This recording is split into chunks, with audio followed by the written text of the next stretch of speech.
Okay, I think it was Jack Campbell that kind of slipped the news to us that you're now on scholarship. Tell me about how you found out and just your reaction after kind of the hard work to get there. I mean, we were kind of just at practice and middle of drills. I don't remember what drill. We were in individual though, and KF kind of just walked over right after I got done with a rep, pulled me aside and let me know. And I was pretty excited about it, obviously. Going on scholarship. And then right after that, I kind of was like, all right, like I was just kind of keeping my composure. And then I walked back to the individual drills, and Jack Campbell sitting there, and he knew immediately because he kind of suspected I was going to be put on soon. So we kind of met eye contact, and I was like, yeah, like I'm on. So you got to continue through practice? You said what? You had to go back to practice? Yeah, then I immediately went back to practice, finished the drills, and then Campbell called us all up, all the linebackers, and told everybody. And I broke us all down. It was pretty cool though. Well, that's cool. Jack's a part of it. What's that kind of say about him as a leader? I mean, Jack's my roommate too. Yeah. So love him to death. Follow him anywhere. He always is trying to bring other people up, which I respect a lot about him. Probably my favorite aspect, my favorite thing about him, honestly, is always trying to bring the group together, which is what you want in a leader. Yeah.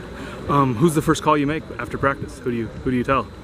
I didn't tell anybody actually, and then because we had a break coming up, so I waited about 2 days, went home. As soon as I saw my mom and dad, I told them, and then they were pretty excited about that too. Yeah, I bet. Yeah, and then after I told them in person, I ended up calling my grandma, a couple of my other relatives. I gotta imagine coming here as a walk-on, that's a goal, or is that kind of too high up to think about when you first got here? When I first got here, I was just trying to figure things out. I looked around and everybody was way bigger, totally different atmosphere. So first year, definitely not thinking about earning a scholarship, just thinking about what I got to do to get the respect of some of my teammates. And that kind of was the mindset I try to take to it. And I know Jack Kerner had a whole walk-on mentality thing he had going on, which I was really happy about. And I talked to him about some of that stuff, being a walk-on. But when I got that scholarship, it's great, but really my mindset doesn't change. Yeah. You know what I mean? Still attack everything the same way. Just gotta prove myself. So. Tell me about the spring. Starters kind of sat out some of the days, so you got a lot more reps. I feel like. What did you kind of learn? How did you see progress during the spring? Especially with me being thrown in there. Yeah. For me, I feel like I learned through failure. So being able to go out there and really be the ones pretty much, and we have all the calls and everything.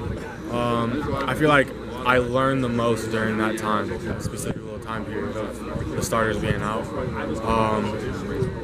But yeah, I feel like I just learned a lot about that's working weak side or all over? Everywhere, honestly. I'm at will. I'm on the depth chart. I'm at will, but I've been trying to learn Leo, learn Cash, learn Mike, try to learn it all so I can be versatile. Okay, and I gotta ask you, taking me back to Nebraska game. What's that memory like? Whatever it is, 8 months later now. When you look back at it, or do you still hear about it from people back home and stuff? Yeah, when I go back home, I hear about it quite a bit. But it all starts with Henry Marquez. Yeah, he made that play. I was just there. The ball goes up in the air. I didn't even see the ball at first. We're coming off the edge. I knew Henry was gonna come in tight. I saw his angle and I was like, all right, yeah, he's in there. Then I heard a loud block, and I just thought I just started looking around. Look up in the air, it's right there. Caught it, scored. It's kind of a blank. I was in shock. Don't really remember what happened immediately after that, but I remember my mom and my dad.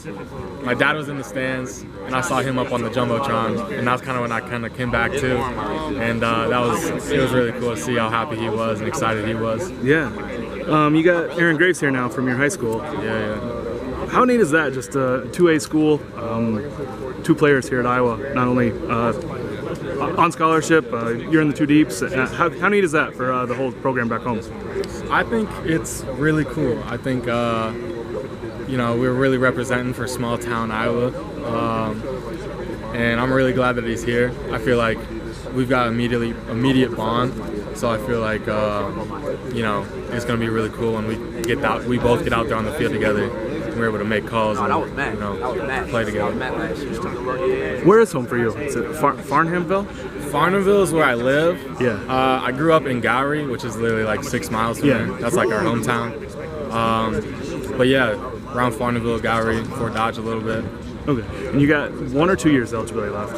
I've got two if you want it. I don't know if it's the same. I've got this year, next year, and another year if I want. If you want it, yeah. Okay. Have you made any plans that you think about that when you get to it? Is that kind of the deal? Yeah, I'm just taking it day by day. I don't know. We'll see how it shows. All right.